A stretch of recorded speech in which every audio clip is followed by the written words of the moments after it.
Ngayon po ipinagdiriwang po natin ang National Neurology Week, isang linggong nakalaan para iparating sa publiko ang kahalagahan po ng kalusugan ng ating utak at nervous system. At upang ipaliwanag sa atin kung ano ang layunin ng National Neurology Week, pati na rin ang mga mahalagang kaalaman patungkol sa kondisyon na maaaring makaapekto sa ating utak. Makakapanayan po natin ang neurologist na sina Dr. Jonna Carabal Andumon at Dr. Celeste Peña. Gandang umaga po sa inyo, Doc, at welcome po sa Rise and Shine Pilipinas. Diane at Audrey po ito. Good morning. Good morning.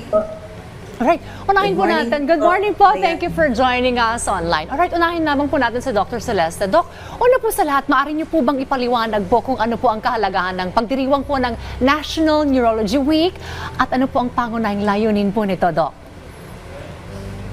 Yes, thank you, Ms. Dayan. So, ang National Neurology Week po was initially declared in 2007 by former President Gloria Macapagal Arroyo. So, it was Proclamation 1408. And it was amended noong October 2009 with Proclamation number 1921. And it dinideklara nito na ang pangalawang linggo ng November ng bawat taon ay tinaguri ang National Neurology Week. Ang layunin po namin is maipahatid po sa publiko sa pamamagitan ng mga lay forum at lectures ang kaalaman ukol sa mga sakit or kondisyon ng utak at nervous system na karaniwang ginagamot po ng mga neurologists. So mahalagang ipagpaalam sa mga kababayan natin na ang mga neurologists na miyembro ng Philippine Neurological Association ay ang mga doktor na gumagamot sa mga sakit ng utak at nervous system. So madami po kami mga lecture na ginagawa sa buong bansa sa lahat ng regions ng Pilipinas. Like last year po, ang target audience namin ay yung mga barangay health workers. And this year naman po, ang focus po namin is yung mga empleyado sa mga iba't ibang kumpanya. So our theme for this year is brain health in the workplace. Okay, kay Dr. John naman, para po sa kaalaman ng ating mga kababayan, ano po ba yung mga sakit o kondisyon sa utak at sa ating nervous system na karaniwang kinakaharap ng mga kababayan po natin? Okay, good morning again.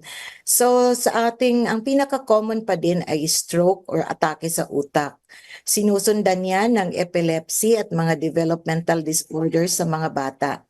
Pero sa ating mga empleyado o manggagawa, ang pinaka-common din na dinadaing nila ay headache at mga sakit sa katawan like low back pain at saka insomnia, yung hindi makatulog. Siguro dahil sa stress na rin sa trabaho. Kaya nitong ating Neurology Week, which this occurs this week, November 3 to 10, yung mga topics na lecture namin or na-lecture na namin sa buong bansa ay stroke, epilepsy, headache at saka mga common back pains or low back pain at saka insomnia. Yun yung ating mga topics na ile-lecture this week sa ating mga manggagawa. Okay. Dr. John, ano po yung mga pinakakaraniwang sintomas na dapat po ibantayan ng mga tao upang malaman kung sila po ay mayroong problema po sa kanilang utak o sa nervous system, Doc? Okay, hi Miss Dayan. Dahil nga stroke ang pinaka-common talagang sakit sa utak or nervous system, meron kaming tawag dito, Be Fast na para malaman agad ng mga tao na nagkakaroon na pala or impending na pala ang stroke nila. So, B for balance, kung nawawala ng balanse. E for eye problem, kung naduduling o nanlalabo ang paningin. F for facial asymmetry, kung yung mukha tumabingi. A for arm weakness, o nawawalan ng malay or lakas yung isang kamay. S for speech, kung nagsaslurred ang speech or nahihirapang magsalita. At saka time from onset, which is 4.5 hours or 4.5 hours. So yan ang pinaka-common na gusto naming iparating sa mga tao na kapag naramdaman nila yan, pumunta agad sa pinakamalapit na ospital para magamot kasi pwede na pong gamutin. So sa iba namang mga sakit, headache. Ang headache, pwede po siyang commonly migraine, tension, headache from stress. Pero meron din po tayong mga headache na malala, kagaya po ng pumutok na aneurysm. Delikado po yon, pwede pong ikamatay yun. So kapag may mga red flags kami sa headache, kapag sobrang sakit talaga ang ulo na parang pinakamasakit na sa buong buhay na nararamdaman ng isang tao, kasama ang pagsusuka, nawawala ng malay, no? Ayun, isang red flag yun na kailangan dalhin agad sa pinakamalapit na ospital. Kapag ang sakit ng ulo may kasamang lagnat or dahil may recent na head trauma, isa din po yan sa mga red flag na kailangang madala sila agad sa ospital, pinakamalapit na ospital. Ayan na nga, minsan kasi sinasawalang bahala, akala pangkaraniwan na sakit ng ulo, no? Pero ito, Doktora Celeste, ano po ba yung mga makabagong pamamaraan o technology sa larangan ng neurology na makakatulong upang mas mapabuti po yung kalusugan natin, partikular na sa utak? Sa ngayon po, no, aside from sa general neurology at saka sa child neurology, madami na po kasing subspecialty ang neurology. So madami po kami mga batang mga nag-aral pa, no, they took further studies para maging expert doon sa mga subspecialties namin gaya po ng epilepsy, ng dementia, movement disorders, stroke. So, yung mga subspecialists na to, may mga access sila sa mga makabagong teknolohiya para ma-diagnose agad at magamot yung mga sakit na ito.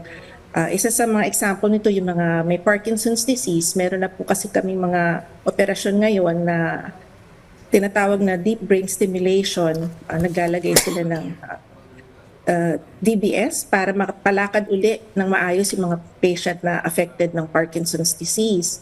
Tapos yung mga pasyente pong may simptomas ng stroke, marami na po tayong mga ospital na may MRI machine po, no, na kayang makita kung nagkakaroon na ng pagbabara ng ugat bago pa man halata ang simptomas ng stroke gaya ng pagiging bulol o paralisado ang pasyente. So early intervention, early diagnosis is helpful po for preventing further progression of the disease. Okay. Panghuli na lamang po to you, Dr. Celeste and Dr. Jonah, ngayong National Neurology Week.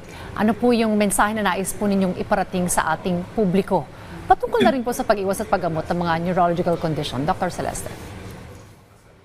Yes, so nais po namin ipagpaalam sa publiko na maaari pong maagapan o magamot ang madaming sakit ng utak at nervous system.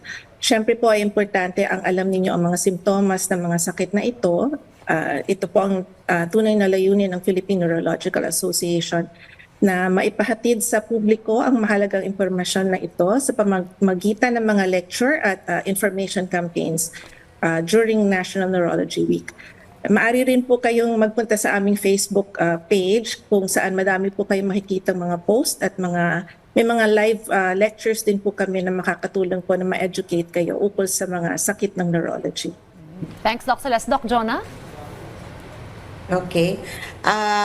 Sa ginagawa po ng Philippine Neurological Association, this is an advocacy program para po maipaabot sa ating mga mamamayan sa panahong ito sa ating mga manggagawa or workers ang mga kaalaman sa sakit sa utak at paano ito maiiwasan at paano ito magagamot. Alright, maraming salamat po. Maraming salamat po sa pagbabahagi sa amin ng kaalaman at mga impormasyon patungkol po sa paksang ito, Dr. Jonah Carabal Handumon at Dr. Maria Celeste Peña. Muli, maraming salamat po. Salamat po sa inyo, Doktora.